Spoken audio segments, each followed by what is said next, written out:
জিজ্ঞাসা করলাম যে মদিনায় যেখানে নবীর রওজা শরীফ আছে ওখান থেকে বদরের প্রান্তর ক কিলোমিটার দূরে? আমরা তো ওরা লাপিনি। ওইটা একটা হইল। নবী মুস্তাফার রওজা শরীফ যেই জায়গায়, সেখান থেকে আবু জেহালের বাড়ি কত দূরে? বাড়ি তো মেলায়, কোনটা যে আবু জেহালের আর কোনটা যে আবু লাহাবের কি করি বলবো? তাহলে কি আমাকে গাদার শোনা দিচ্ছেন? আপনি ফিল্ডে গিয়ে যা নাচিনেন, আমরা হাদিস কোরআন পড়ে তার চাইতে বেশি চিনি। কি বুঝাচ্ছেন আমাকে? পাবলিককে শুনান গা, ওরকম গরম গালা দেখান গা। হজ করেছেন চুপচাপ থাকেন। হজ করেছেন মানে লোককে গায়ে বেড়ায়েন না। আপনার এই লোককে গায়ে বেড়ার জন্য হতে পারে আল্লাহ আপনার উপরে নারাজ হয়ে যাবে, হবে না? অনেক হাজী সাহেব কেউ রাগ ডাক করিয়েন না। ওকে যদি নাম জিজ্ঞাসা করেন যে আপনার নাম কি, তোর নাম হচ্ছে মঈনুদ্দিন, তা আগেই বলবে আমার নাম আল হাজ মঈনুদ্দিন। ওর আধার কার্ডে আল হাজ লেখা আছে, হাজি লেখা আছে, আধার কার্ডে, ভোটার কার্ডে, খাদ্য কার্ডে, রেশন কার্ডে নাই, কোনো জায়গায় নাই। তোকে নাম জিজ্ঞাসা করলাম তো বলা উচিত ছিল মঈনুদ্দিন। তো মঈনুদ্দিন বলার আগে বলছে আল হাজ মঈনুদ্দিন। তার মানে কি বুঝাতে চাইছে? যে আমি হজ করেছি, তোমাকে বুঝিয়ে দিল। এটাই তো নাকি? এটাও একটা রিয়াকারী। এটাও একটা রিয়াকারী, মানে মানুষকে দেখানোর জন্য, মানুষকে বুঝাবার জন্য। বলছিলাম বাপ, আল্লাহর পয়গম্বর নবী আকা মুস্তাফা সাল্লাল্লাহু তাআলা আলাইহি ওয়াসাল্লাম নিজ নবুয়তি হস্ত দ্বারা পাথর বহে বহে যে মসজিদ নির্মাণ করলেন, সেই মসজিদের নামকরণ করলেন নবী মসজিদুল কুবা। কুবা, মসজিদে কুবা, এটাই হচ্ছে নবীর হাতের জীবনের প্রথম মসজিদ। ওই কুবা নামক মসজিদটি নবী নিজ হাত দ্বারাই তৈরি করেছেন।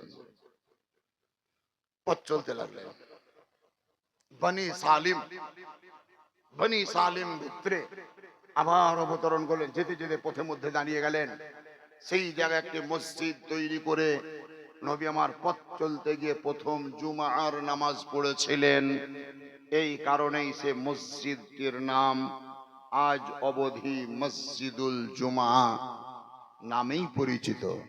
মসজিদুল জুমা। তাহলে কটা মসজিদ হইল? রাস্তায় যেতে যেতে মসজিদ কটা হইল? নবী রোড তৈরি করেননি, ব্রিজ তৈরি করেননি, শাঁখো নির্মাণ করেননি, প্লেন তৈরি করার ভূমিকা বলেননি। নবী আমার মসজিদ নির্মাণ করলেন। এই মসজিদুল কুবার যদি ফজিলত কোরআন খোলেন, তওবা সূরাতে আপনি সেই মসজিদের ফজিলত পাবেন। এ বাবাজিরা, আল্লাহর নবী আকা মুস্তাফা আপনাদের আমাদেরকে শিক্ষা দিয়েছেন, তোমরা আমাকে চিনো, আল্লাহকে বুঝো, আর মসজিদে যাও, 5 ওয়াক্তের নামাজ পড়ো। যাই হোক, নবী আমার মসজিদে জুমাতে জুমার নামাজ আদায় করে মদিনায় ঢুকবেন তো খবর চলে গিয়েছে। মদিনায় আগে থেকেই খবর ডিক্লারেশন হয়ে গিয়েছে, নবী আসছেন, নবী আসছেন, নবী আসছেন, নবী আসছেন। এই বাচ্চা বাচ্চা ছেলে, এই বাচ্চা বাচ্চা ছেলে, ওই সমস্ত মা এবং বোনেরা, আপনাদের মতন পুরুষরা, আমাদের মতন জওয়ানরা, সবাই যেন রাস্তাঘাট অস্ত্রাও সব দরজাকে পরিষ্কার পরিচ্ছন্ন করে, এটা রাস্তা তো রাস্তার ওই প্রান্তে লাইন ধরা মানুষ, রাস্তার এই প্রান্তেও লাইন ধরা মানুষ, আর বাচ্চা বাচ্চা ছেলে মেয়েরা নবীকে দেখতে পাবে না ভেবে বাড়ির ছতের উপরে উঠেছে, ছতের উপরে উঠে আসে, নবীকে দেখবো, নবীকে দেখবো, নবীকে দেখবো, নবীকে দেখবো। খুশির শেষ নাই, আনন্দে উল্লাসিত, আনন্দের সমুদ্রে তারা সাঁতার দিচ্ছে। তাদের ওই বাচ্চা বাচ্চা ছেলে মেয়েদের হাতে এটা ঢোল আছে। ঢোল কেমন? ওটাকে আরবিক ভাষায় দফ বলে। দফ, দফ মানে ব্যাতের ব্যাড়, এক সাইডে চামড়া লাগা, দ্বিতীয় সাইড ফাঁকা, এটাকে দফ বলা হয়। ওই দফ বাজানো শরীয়তের দৃষ্টিতে জায়েজ। দফ এটা বাজানো জায়েজ। ওই বাচ্চা বাচ্চা মেয়েরা ওই দফ বাজাচ্ছে আর নবীকে দেখে খুব আনন্দের সহিত কবিতা আবৃত্তি করছে, কবিতা পড়ছে। কবিতা, এখনকার তো কবিতা পদ্য ছড়া আলাদা। এখনকার পদ্য বলছে আকডম বাগডম ঘোড়া ডম সাজে, এগুলা আর ওদের কবিতা দেখেন, তলা আল বদর আলাইনা من ثنية الوداع وجب الشكر علينا ما دعا لله داعي سبحان الله বলুন।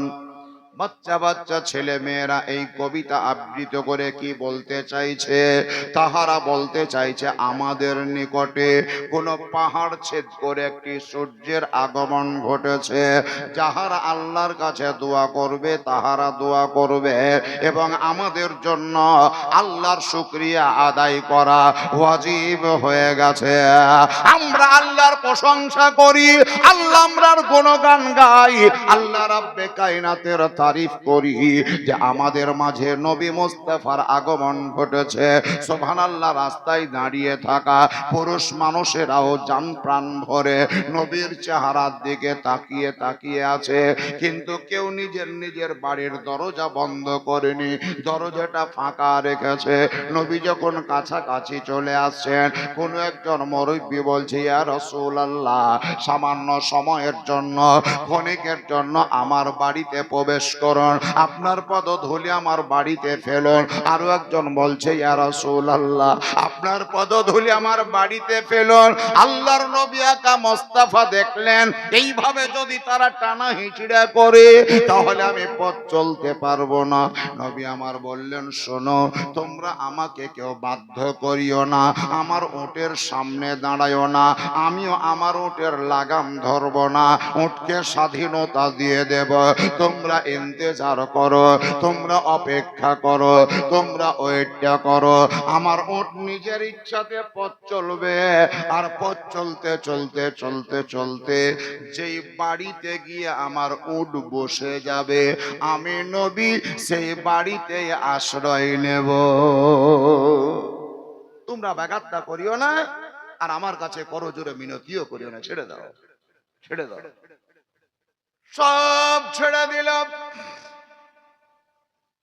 কিন্তু যখন যখন যার যার বাড়ির দরজার সামনাসামনি এসে হাজির হয়, তখন তখন যেন তাদের মনটা খুলবুলিয়ে উঠে, মনে হয় আমার বাড়ি ঢুকে যাবে, মনে হয় আমার বাড়ি ঢুকে যাবে, মনে হয় আমার বাড়ি ঢুকে যাবে।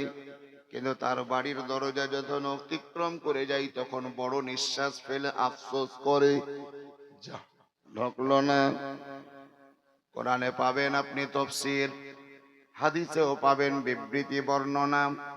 ওই উট চলতে চলতে চলতে চলতে ওই মদিনাতুল মুনাওয়ারায় থাকা মুসলমানদের মধ্যে একজন মুসলমানের বাড়িতে প্রবেশ করলো বা দরজার সামনে বসে গেল। ওই মুসলমানটার নাম হলো হযরতে আইয়ুব আনসারী, হযরতে আবু আইয়ুব, যেটা বলেন আবু আইয়ুব আনসারী। কটা লোকের নাম বললাম? একটা সোরাকা বলেছি, মুখস্থ নাই? সোরাকা, ওই সোরাকার নামটা নোট করে রাখবেন, ইতিহাস ভুলবেন না। এখন দ্বিতীয় নাম বললাম আমার নবী ছাড়া, হযরতে আবু আইয়ুব আনসারী। এই আবু আইয়ুব আনসারীর বাড়ির দরজার সামনে উঠ গিয়ে বসে গেল, দাঁড়িয়ে গেল, আর নড়াচড়া করছে না। নবী বললেন, শোনো, আমি তোমাদেরকে পূর্বেই বলেছিলাম, যার বাড়ির দরজায় গিয়ে আমার উট থেমে যাবে বা বসে যাবে, সেই বাড়িতেই আমি আশ্রয় নেব। যেহেতু এই বাড়ির দরজায় দণ্ডায়মান হয়ে গিয়েছে, আমি উটকে বাধ্য করব না আগে দিকে যাওয়ার জন্য, উটকে বাধ্য করব না পথ চলার জন্য, তার স্বাধীনতার উপরেই আমি অটল। আমার সামানপত্র সব নামাও। সুবহানাল্লাহ, নামাও। হযরতে আবু আইয়ুব আনসারী রাদিয়াল্লাহু তাআলা আন ওই সব নামাতে লাগলেন, নামাতে লাগলেন। আচ্ছা, মদিনায় অনেক লোকের বাড়ি, অনেক লোকের বাড়ি, কিন্তু কাউরির বাড়ির দরজায় সেই উটটা গিয়ে দাঁড়ালো না, হযরতে আবু আইয়ুব আনসারীর বাড়ির দরজার সামনে দাঁড়ালো। এর পিছনে কিছু না কিছু একটা কারণ বা অজুহাত, কিছু একটা কোজ থাকবে না? থাকবে না? থাকা উচিত কিনা? তাহলে কারণটা কি? নিশ্চয় কোনো কারণ আছে। নবীর যেই দিন মক্কায় জন্ম, মাস্টার সাহেব শুনেন, এটা ইতিহাস পাবেন না সব জায়গায়। নবীর যেদিন মক্কায় জন্ম তার 1000 বৎসর আগে, কত বছর বললাম? 1000 ইয়ার্স বিফোর, আগে, 1000 বৎসর আগে একটা জালিম বাদশা ছিল এই পৃথিবীতে, ইয়ামান দেশে। জালিম বাদশা, অত্যাচারী বাদশা, অহংকারী বাদশা। এই অহংকারী বাদশা প্রতি বছর নিজের রাজপ্রাসাদের টাকা খরচ করে সৈন্য সামন্ত সঙ্গে নিয়ে প্রত্যেকটা দেশে নয়, এক একটা দেশে এক এক বছর ভ্রমণ করত, দেশ ভ্রমণ। সেই বছর ওর পালি পড়েছে মক্কায় যাওয়া। মক্কায় যাওয়া ওর উদ্দেশ্য কি? যে আমি বাদশাহ, আমি রাজা। ধ্যান দিয়ে শুনে নেন ইতিহাসটা। আমি বাদশাহ, আমি ওই দেশে যাব, তো সেই দেশের লোক আমাকে দেখবে, আমার ঐতিহ্য দেখবে, আমার সোনা দানা হাবি যাবি, আমার প্রচুর সম্মান হবে, আমাকে দেখার জন্য লোকের ভিড় আসবে। তো সেই বাদশাহ, ইয়ামান দেশের জালিম বাদশাহ মক্কায় চলে গেছে। আর ভাবনা চিন্তা যে অন্যান্য দেশের লোক যেমন আমাকে দেখার জন্য ভেঙে পড়ে, তো মক্কার লোকেরা ভেঙে পড়বে। ভাই আমার ঢোল চোখে হিলান তো, বুঝছেন নাকি? চোখ চাপছে। ঢুকেছে মক্কায়, কিন্তু মক্কার কোন লোক, মক্কার কোন লোক ওই ইয়ামান দেশের জালিম বাদশাকে দেখার আগ্রহ প্রকাশ করেনি। এই আগ্রহ প্রকাশ না করাটাই তার অবমাননাও ভাবলো, অসম্মান ভাবলো, অশ্রদ্ধা ভাবলো। মক্কার লোক আমাকে এত ছোট করলো, মক্কার লোক আমাকে এত ছোট ভাবলো, কিসের জন্য? তোর কাছে যে মন্ত্রী ছিল, উজির ছিল, সে উজির বলছে, হুজুর অন্যান্য দেশে আপনি গিয়েছেন, তোরা রাজা বাদশা তেমন দেখেনি, এই কারণেই আপনাকে দেখার জন্য ভেঙে পড়েছিল। কিন্তু মক্কাতে এমন একটা ঘর আছে কাবা শরীফ, এই কাবা শরীফকে দেখার জন্য প্রতি বছর হাজার হাজার রাজা বাদশা, উজির, ওজরা, ফকির, ফাকরা, ছোট বড়, গরিব মিসকিন, শিক্ষিত অশিক্ষিত, গোটা পৃথিবীর মানুষ এই মক্কাতে এসে জমা হয়। তাই বড় বড় বাদশা দেখে দেখে দেখে দেখে এদের মন এত পিছিয়ে গেছে যে নতুন করে আর বাদশা দেখার ইচ্ছা নাই। বুঝতে পারলেন কথাটা? তখন এবারে বাদশা বলছে, ওই কাবা শরীফ ছিল বলেই আমার সম্মান কমলো, কাবা শরীফ ছিল বলেই আমার সম্মান কমলো, যদি না থাকতো তাহলে মক্কায় এসে আমার সম্মান কমতো না। মুখে ব্যক্ত না করলেও অন্তর থেকে সিদ্ধান্ত নিল যে আমি লোকজন আনবো, কাবা ঘর ভাঙবো, এই কাবা ঘরকেই রাখবো না। এটা অন্তরের কথা, ভিতরের কথা, পরিকল্পনা, মনের সিদ্ধান্ত, উচ্চারণ করা নয়। কিন্তু আল্লাহ তো সব কিছুর মালিক। আপনি মুখে যেটা বলবেন সেটা যেমন আল্লাহ জানে, রাতের অন্ধকারে যেটা করবেন সেটাও আল্লাহ জানে। এই বাদশা যখন নিয়ত করে নিল কাবা ঘরকে ভাঙা, তো আল্লাহ জানতে পারলো না? পারলো না? আল্লাহ রাব্বে কায়নাত অবগত হয়ে গেলেন, আমার ওই বান্দার নিয়ত খারাপ হয়ে গেছে, কাবা শরীফের বিপরীত সিদ্ধান্ত নিয়েছে। তখনই আল্লাহর হুকুম হলো, এই কান দিয়ে আর নাক দিয়ে আর মুখ দিয়ে, কটা দরজা হলো? নাকের 2টো ছিদ্র, মুখ 3টা আর 2 কান, 5টা ছিদ্র দিয়ে অনবরত ব্লিডিং হতে লাগলো। ব্লিডিং, রক্ত, খুন বেরোতে শুরু করেছে, কান দিয়ে, নাক দিয়ে, মুখ দিয়ে অনবরত বেরিয়ে যাচ্ছে। এমন রক্ত ক্ষরণ হওয়া হইল যে বাদশাহ একদম নিরুপায় হয়ে পড়ল, আর বাড়ি ঘর যেতে পারছে না। বাড়ি ঘর যাওয়ার মতন শক্তি তার নেই। ওই মক্কাতেই তার চিকিৎসা শুরু হলো, ট্রিটমেন্ট শুরু হলো। নিরারোগ্য হওয়ার জন্য আরোগ্য নিকেতনে গিয়ে সুচিকিৎসা পাবে, সুস্থ হবে, তারপরে বাড়ি যাবে। 1 2 3 করতে করতে বেশ কয়েকটা দিন অতিবাহিত হলো। ডাক্তার কবিরাজ দেখিয়েছে, কিন্তু কোনো মতেই তার রোগ ভালো হচ্ছে না, রক্ত পড়া বন্ধ হয় না। হঠাৎ করে তার উজির বলছে, হুজুর, এই মক্কাতে অমুক জায়গায় একজন জ্যোতিষী আছে, জ্যোতিষী গণক, ওই জ্যোতিষীকে যদি ডাকেন, রক্ত বন্ধ করতে না পারলেও আপনার এই রক্ত বেরিয়ে আসছে কেন এই কারণটা বলে দিতে পারবে। মানে ইসিজি এমআরআই কিছু করতে হবে না, দেখলেই বলে দেবে। রক্ত পড়ার কারণ যদি বলতে পারে তাহলে ডাকো, ডাকো। এদিকে কিন্তু মরো ভাব হয়ে গিয়েছে তার। জ্যোতিষী এলো, জ্যোতিষী এসে হাজির হয়েছে, দিয়ে জিজ্ঞাসা করছে যে হুজুর দেখেন তো আমার কান দিয়ে রক্ত পড়ছে, নাক দিয়ে রক্ত পড়ছে, মুখ দিয়ে রক্ত পড়ছে, কারণটা কি ভালো কেন হয় না? জ্যোতিষী চোখ বন্ধ করলো। ওদেরও পাওয়ার ছিল, জ্যোতিষীদেরও পাওয়ার কিছু আছে।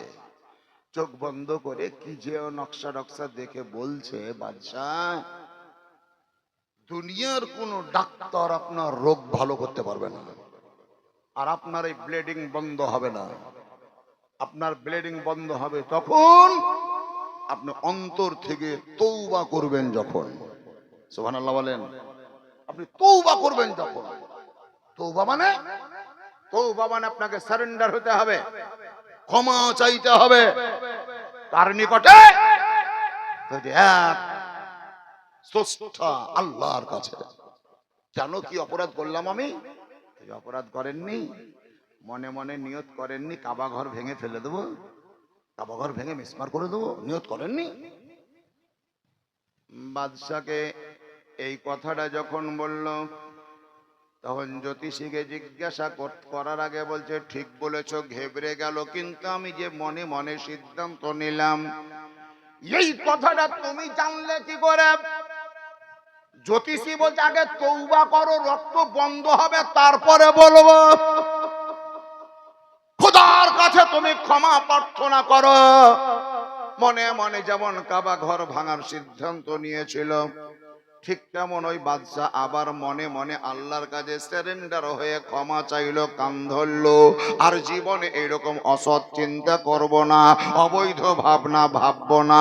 যেমনই তওবা করা হলো, তেমনি আল্লাহ বলছেন, বান্দারে, তোমরা যদি পাহাড় সম পরিমাণ পাপ করো, তোমরা যদি আসমান সম পরিমাণ গুনাহ করো, আমার কাছে যদি মন খুলে অন্তর কে দিয়ে দিলকে ফাটিয়ে তওবা করো, আমি আল্লাহ তোমার তওবা কবুল করব, আর পশ্চাদের সমস্ত গুনাহকে মাফ করে দেব। জোরে বলে দেন সুবহানাল্লাহ।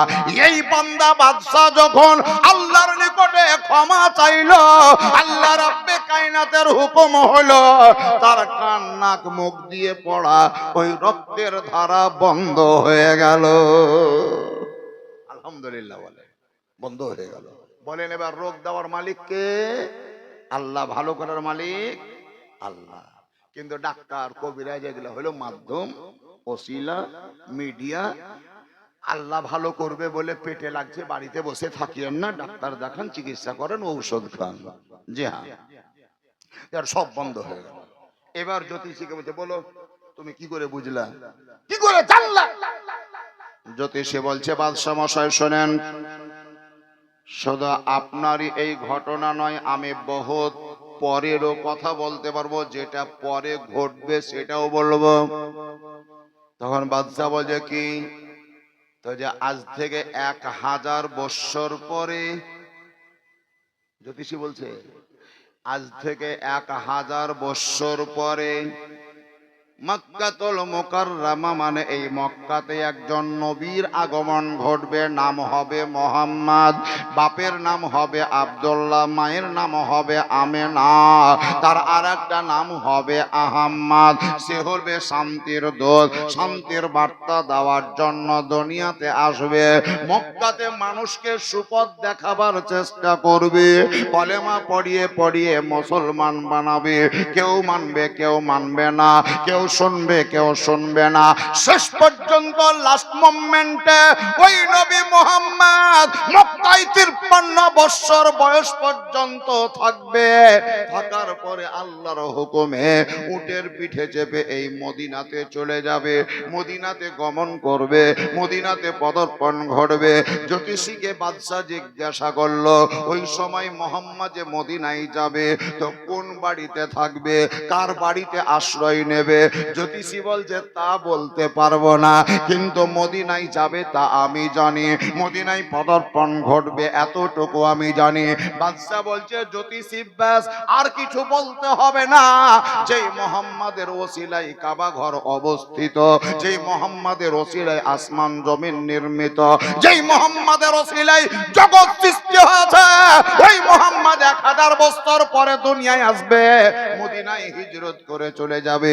আমি যতদিন বেঁচে আছি এই বেঁচে থাকা পর্যন্ত আমারই রাজদরবারের অর্থ খরচ করে ওই মদিনায় একটা বিল্ডিং বানিয়ে রাখবো, আর ওই বিল্ডিং এর চাবি কাউকে দিয়ে যাব। বছরের পর বছর অতিবাহিত হতে হতে শেষ বেলায় 1000 বছর পরে মোহাম্মদ যখন মদিনায় যাবে তখন আমারই তৈরি করা ওই বাড়িতে আশ্রয় নেবে। ইতিহাস বুঝতে পারলেন? তাহলে নবী যে বাড়িতে ঢুকছেন সেই বাড়িটা কখনকার তৈরি? যারা বলেন কখনকার তৈরি? 1000 বছর আগেকার তৈরি।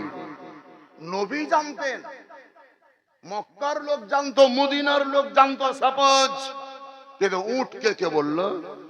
উট তো ইতিহাস পড়েনি, উট তো দলিল জানে না, কিন্তু তাকে কে বললো যে এই বাড়িটাই নবীর জন্য নির্মিত, এই বাড়িটাই নবীর জন্য পূর্বের বাদশা তৈরি করে গিয়েছে?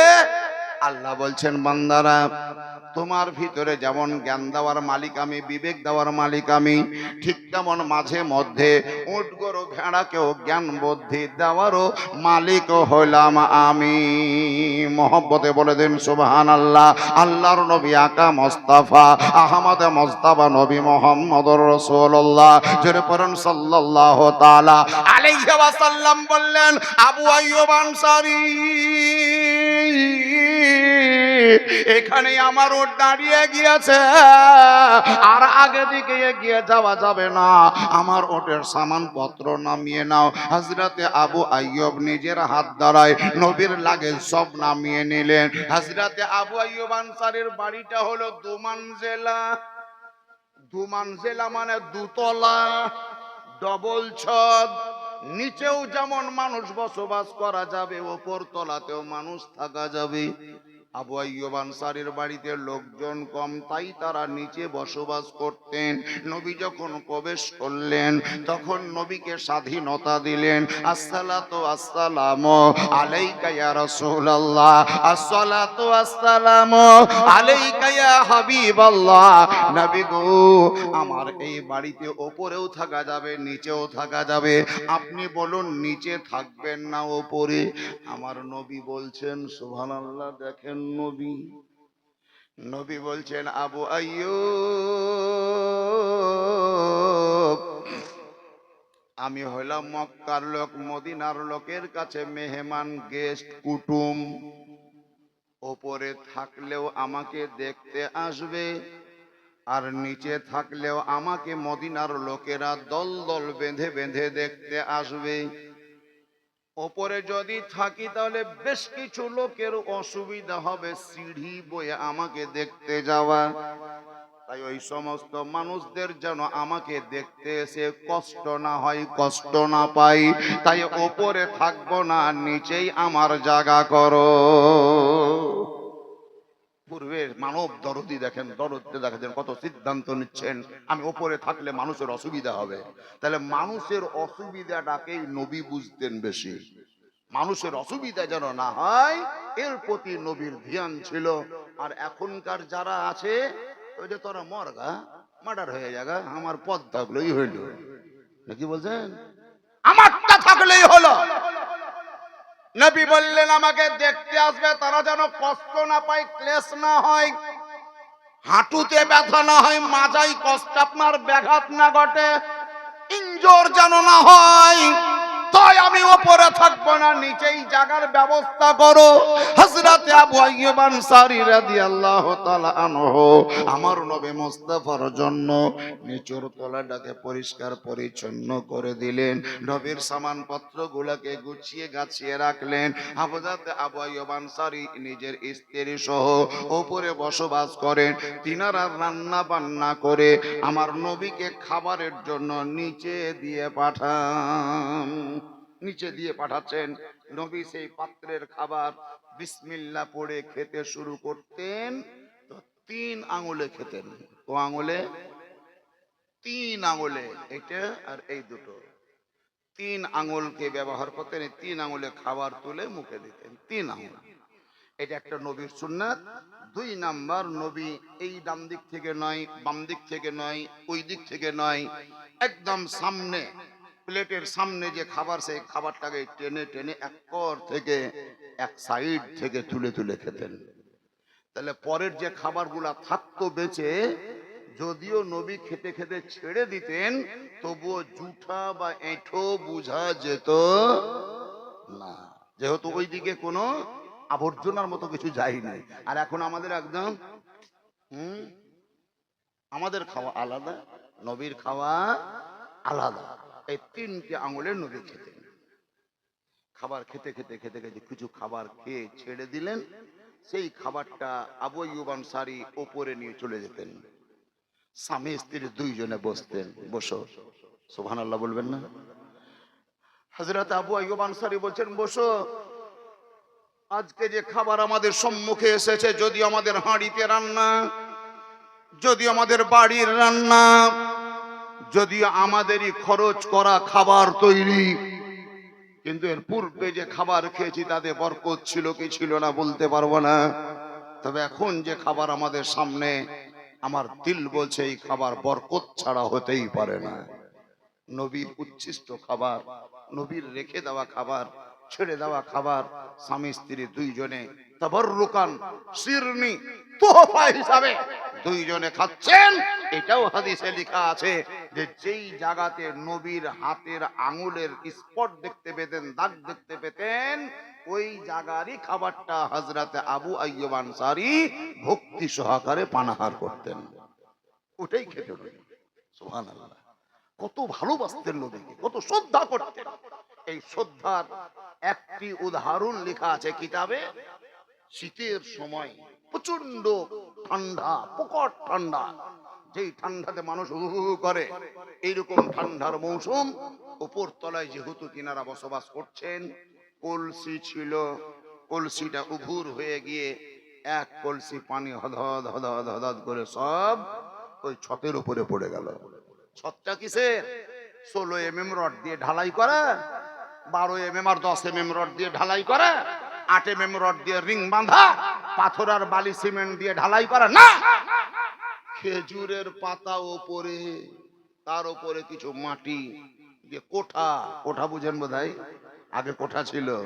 আমাদের রাঢ়ী এলাকায় এখনো কোঠা আছে। মাটির বাড়ি দেখবেন 3 তলা, মাটির বাড়ি 3 তলা, আমাদের মাটির বাড়ি। হ্যাঁ, মাটির বাড়ি 3 তলা। বুঝতে পারবেন না মাটির না পাকা, এমন ভাবে সুন্দর করে তৈরি করা আছে। তাই নিচে খেজুরের ডাল, খেজুরের পাতা, উপরে মাটি দিয়ে কোঠার মতন। সেই কোঠার উপরে পানি পড়ে গেছে, এক কলসি পানি। সুবহানাল্লাহ।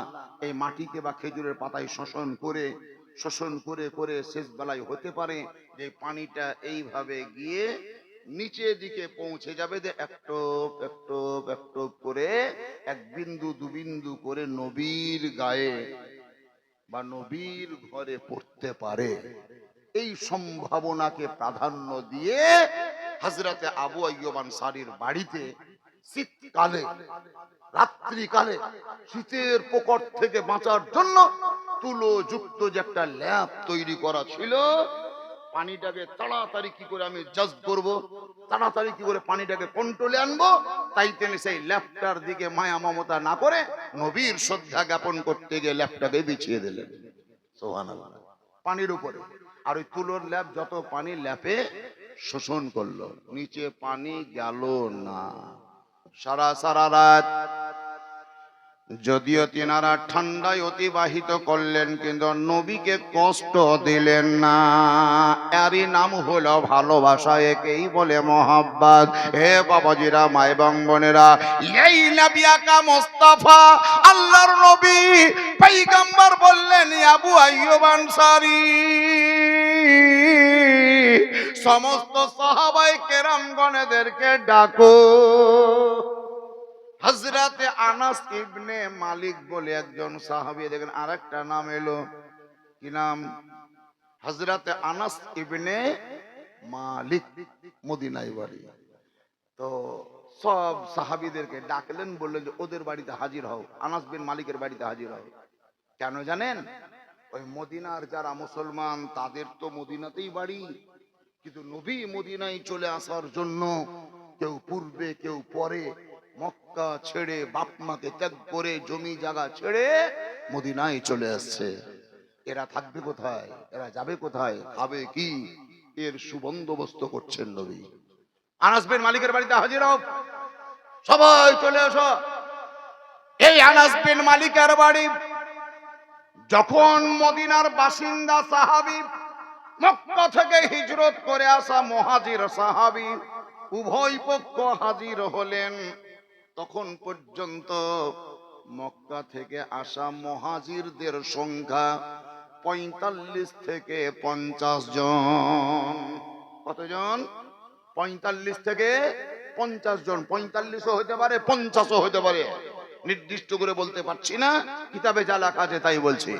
৪৫ থেকে ৫০ জন মুসলিমীয় মুসলমান, যারা মক্কা থেকে ঘর বাড়ি বাপ মা স্ত্রী ছেলে মেয়ে সবকে ছেড়ে নবীর মায়া মমতার টানে মদিনাতুল মুনাওয়ারায় চলে এসেছে, নিঃস্ব হাতে, খালি হাতে, শূন্য হাতে, একদম জিরো পয়েন্টে বিরাজ করছেন তিনারা। তখনই তাদের জন্য ভাবলেন নবী। ভাবতে গিয়ে ওই আনাস বিন মালিকের বাড়িতে ডাকলেন, ডেকে মুহাজির যারা তাদেরকে লাইনে খাড়ো করলেন, আনসার যারা তাদেরকেও খাড়ো করলেন। নবী বললেন, শোনো, তোমরা এখানকার বাসিন্দা, এখানকার স্থায়ী বাসিন্দা, তোমাদের কোনো টেনশন নাই, চিন্তা নাই, কিন্তু এই সমস্ত লোকগুলা কোথায় যাবে, কি খাবে, কোথায় থাকবে, এদের জন্য কোনো সুবন্দোবস্ত নেই। তাই আমি আজকে তোমাদের উভয়ের মধ্যে একটা গিট মেরে দিচ্ছি। গিট, গিট মানে হলো বন্ধন, গিট মানে হলো বন্ধন, বন্ধন মানে হলো আগ, আগ মানে হচ্ছে একটা সম্পর্ক, কানেকশন, জোড়, সম্পর্ক, কানেকশন। নবী বললেন, তোমাদের সাথে এদের, এদের সাথে তোমাদের একটা সম্পর্ক গড়ে দিচ্ছি, এসো।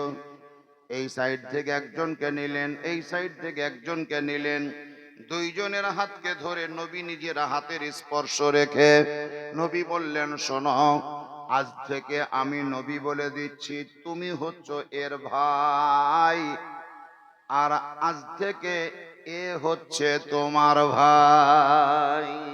মানে ভাইয়ের সম্পর্ক, ভ্রাতৃত্ব বন্ধন, একে বলছে ভ্রাতৃত্ব বন্ধন। জি হ্যাঁ, ভাই ভাইয়ের সম্পর্কে জড়িত করে দিলেন নবী। আজ থেকে তুমি এর ভাই আর এ তোমার ভাই, নিজের নয়, ওই মক্কা থেকে এসেছে তার জন্য নবী আমার ভাইয়ের সম্পর্কে জোড়ে দিলেন।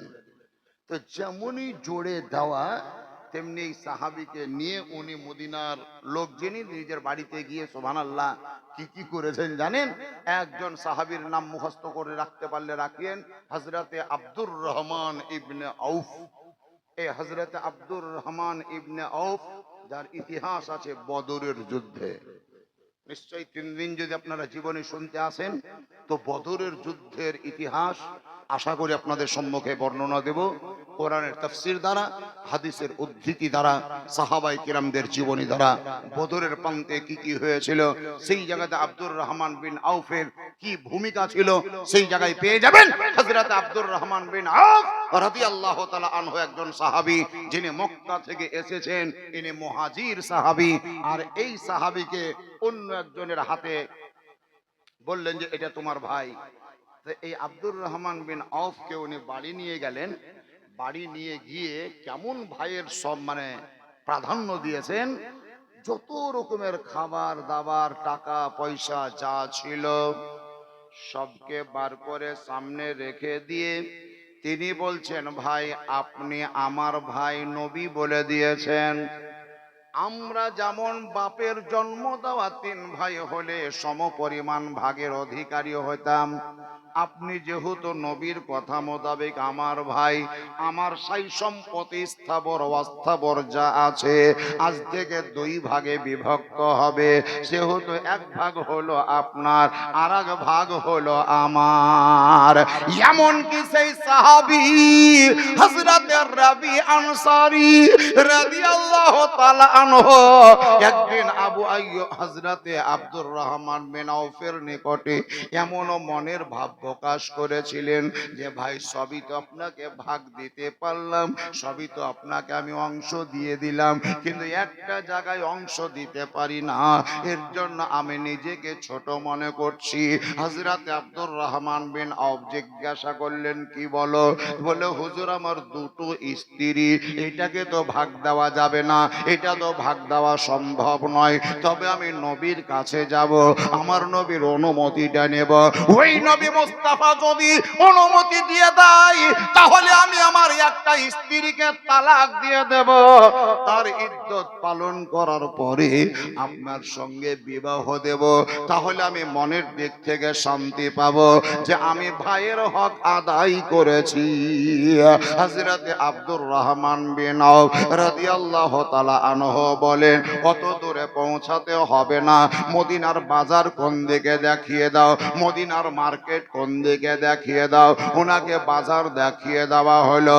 বাজারে গিয়ে তিনি সুবহানাল্লাহ ঘি কিনলেন আর পনির কিনলেন, আর ওই বাজারেই বসে বসে বিক্রি করতে লাগলেন। এক কথায় তিনি ব্যবসার পথ অবলম্বন করলেন। 1 দিন 2 দিন 5 দিন যেতে যেতে 1 থেকে 2 বছরের মধ্যে হযরতে আব্দুর রহমান বিন আউফ রাদিয়াল্লাহু তাআলা আনহু একটা বিরাট বড় পুঁজিপতি হয়ে গেলেন। এমনকি হাদিস বর্ণনা করা আছে, ওই আব্দুর রহমান বিন আউফ যখন মদিনার বাজারে মাল বিক্রি করতে যেতেন তখন মোটামুটি 700টা উটের পিঠে ওনারই মাল চাপা থাকতো। কত বড় লোক হয়ে গিয়েছেন তিনি। উনি যেমন একটা ব্যবসা ধরেছিলেন, হযরতে আবু বকর সিদ্দিকও বসেছিলেন না, তিনিও কাপড়ের ব্যবসা করতেন। হযরতে ওমরে ফারুক মদিনায় গিয়ে খেজুরের ব্যবসা ধরলেন। এইভাবে সাহাবায়ে কেরামরা ব্যবসা করে করে করে করে পুঁজি তৈরি করে নিজের নিজের আলাদা আলাদা ঘর বাড়ি তৈরি করে সেখানকার স্থায়ীভাবে বাসিন্দা হয়ে গেলেন। লাস্ট পর্যন্ত একজন সাহাবী যিনি হচ্ছেন হযরতে আলী ওয়াল মুর্তজা শেরে খোদা হায়দারে কাররার ফাতিহা খাইবার রাদিয়াল্লাহু তাআলা আনহু, যিনি হচ্ছেন নবীর পূর্বের চাচাতো ভাই, সাহাবায়ে কেরামদের ভ্রাতৃত্ব বন্ধনে আবদ্ধ করতে করতে করতে করতে এই দিককার সংখ্যা শেষ হয়ে গেল, ওই দিককার সংখ্যা শেষ হয়ে গেল, আর যেন আনসার নামক কেউ নেই। কিন্তু হযরতে আলী মুহাজির, ওনাকে কার হাত ধরাবেন? তাই তিনি আফসোস করে বলেন, নবী গো,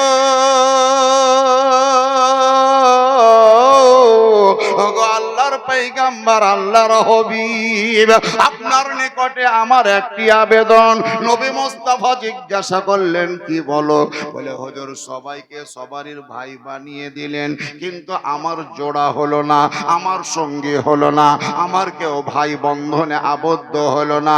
তখন নবী বলেছিলেন, আলী তুমি ঘাবড়ায়ো না, টেনশন নিও না, আনতা আখি ফিদ দুনিয়া ওয়াল আখিরা, তুমি হচ্ছ দুনিয়া এবং আখিরাতে আমার ভাই।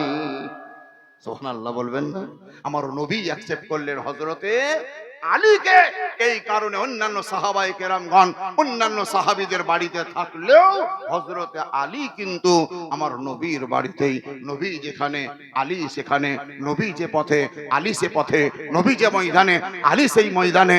যাই হোক, এইভাবে সাহাবায়ে কেরামদের বসবাস শুরু হলো। মক্কাতুল মুকাররমায় নবীর আহল ইয়াল এখনো আছে। হযরতে আয়েশা মদিনায় আসেনি, হযরতে সৌদা মদিনায় আসেনি, হযরতে ফাতেমা মদিনায় আসেনি, হযরতে আব্দুল্লাহ মদিনায় আসেনি। এই সমস্ত সাহাবায়ে কেরামগণ সহ নবীর দুটো স্ত্রী তখন পর্যন্ত, একটা স্ত্রীর নাম হলো হযরতে সাউদা, আরেকটা স্ত্রীর নাম হলো হযরতে হাজেরা। প্রথম স্ত্রী যিনি ছিলেন তিনার নাম খাদিজাতুল কুবরা। উনি মদিনায় আসবেন না, মদিনায় আসা তার হবে না, মদিনায় আসা তার ভাগ্যে জুটেনি। তার কারণ মক্কাতুল মুকাররমাতেই হযরতে খাদিজাতুল কুবরার ইন্তেকাল হয়ে গিয়েছে। উনি মদিনায় আসবেন না। মদিনায় আসবেন কে? হযরতে ফাতেমা, নবীর বিটি, নবী স্ত্রী হযরতে সাউদা, নবীর স্ত্রী হযরতে আয়েশা। সুবহানাল্লাহ। নবীর আরো একটা বিটি হযরতে যায়েনব, তিনিও আসার জন্য মনস্থির করেছিলেন, কিন্তু যায়েনবের স্বামী মক্কা থেকে মদিনায় যেতে দেয়নি, বাধা প্রদান করলো, না যেতে পাবে না। তোমার বাপ গেল তো কি হলো, তোমার বোন গেল তো কি হলো, আমি যেতে দেবো না, তুমি আমার স্ত্রী, আমি তোমাকে যেতে দেবো না। বাধা প্রদান করার কারণে হযরতে যায়েনব মদিনায় যেতে পায়নি। নবীর আরো একটি কন্যা মদিনায় গিয়েছিলেন, যিনার নাম হলো হযরতে উম্মে কুলসুম রাদিয়াল্লাহু তাআলা আনহা। আরো একজন নবীর কন্যা মদিনায় গিয়েছিলেন, হযরতে উসমানে গনির স্ত্রী, যার নাম হযরতে রুকাইয়া। কি নাম বললাম? হযরতে রুকাইয়া রাদিয়াল্লাহু তাআলা আনহা। নবীর গোলাম যায়েদ বিন হারেসা। এই সমস্ত সাহাবায়ে কেরাম, এই সমস্ত আহলে ইয়ালকে নিয়ে নবী আমার মদিনাতুল মুনাওয়ারায় বসবাস শুরু করেছেন। তবে আয়েশা থাকবে কোথায়, সাউদা থাকবে কোথায়? ওরা তো পুরুষ মানুষ, তাদের বাড়িতে বাড়িতে গছিয়ে দিল, কিন্তু নবীর স্ত্রীগণ থাকবে কোথায়? এর জন্য নবী আমার নিজের হাতে ঘর তৈরি করেছেন। ঘরের পরিধি জানেন? পরিধি এটা 10 হাত লম্বা। একজন স্ত্রীর জন্য 10 হাত লম্বা আর 6 থেকে 7 হাত চওড়া একটা ঘর। সেই ঘরের ওপরে খেজুরের পাতার ছাউনি, দরজায় গ্রিল নয়, দরজায় ওই গ্লাপসু না গ্লাপসু টানা হিচড়া গেট নয়, কাঁচের পাল্লা নয়, স্লাইডিং নয়। কিসের পাল্লা জানেন? হাদিস লেখা আছে খাঁচা, টাটি, টাটি। এটাও যেমন লেখা আছে, ঠিক তেমন এটাও লেখা আছে যে ছিঁড়া চট অথবা চাদর নবীর ওই বাড়ির দরজায় পর্দা হিসাবে ঝুলতো। সুবহানাল্লাহ বলো। যে নবী গোটা বিশ্বের বাদশা, যে নবীর হাতে সমস্ত খাজানার তালা চাবি, সেই নবীর সুবহানাল্লাহ কি সাধারণ জিন্দেগি, কি সাধারণ পরিবেশ। নবী অট্টালিকার অধিকারী হতে চাননি, ইচ্ছা করলে তো হতে পারতেন, কিন্তু না, তিনি সেই বহুল ভ্যাস ধরেননি। আপনাদের আমাদের দরদি হিসাবে সব সময় নবী আমার গরিব হয়ে থেকেছেন। গরিব ছিলেন না, তিনি গরিব হয়ে থেকেছেন আমাদের জন্য, গরিব হয়ে থেকেছেন আমাদের জন্য। তিনি না খেয়ে থেকেছেন আমাদের জন্য, তিনি চোখের পানি ফেলেছেন আমাদের জন্য। রাত্রি জাগৃত অবস্থায় রাত্রিকে অতিবাহিত করেছেন শুধুমাত্র আমাদের জন্য। সেই নবী আকা মুস্তাফা আহমদ মুস্তাফা নবী মুহাম্মদ রাসূলুল্লাহ যারা পড়েন সাল্লাল্লাহু তাআলা আলাইহি ওয়াসাল্লাম মদিনাতুল মুনাওয়ারায় গিয়ে কি এমন কর্ম ঘটিয়েছিলেন, এমন কোন ইতিহাস রচনা করেছেন যে ইতিহাস কোরআনে বিদ্যমান, যে ইতিহাস হাদিসের দ্বারাই প্রমাণিত, যে ইতিহাস বর্ণনা করে আসমানের ফেরেশতারা, যে ইতিহাস বর্ণনা করে জিন এবং মানব জাতিরা, যে ইতিহাস বর্ণনা করে আসমান ও জমিন, যে ইতিহাস বর্ণনা করে চন্দ্র সূর্য, যে ইতিহাস বর্ণনা করে গ্রহ তারা, যে ইতিহাস বর্ণনা করে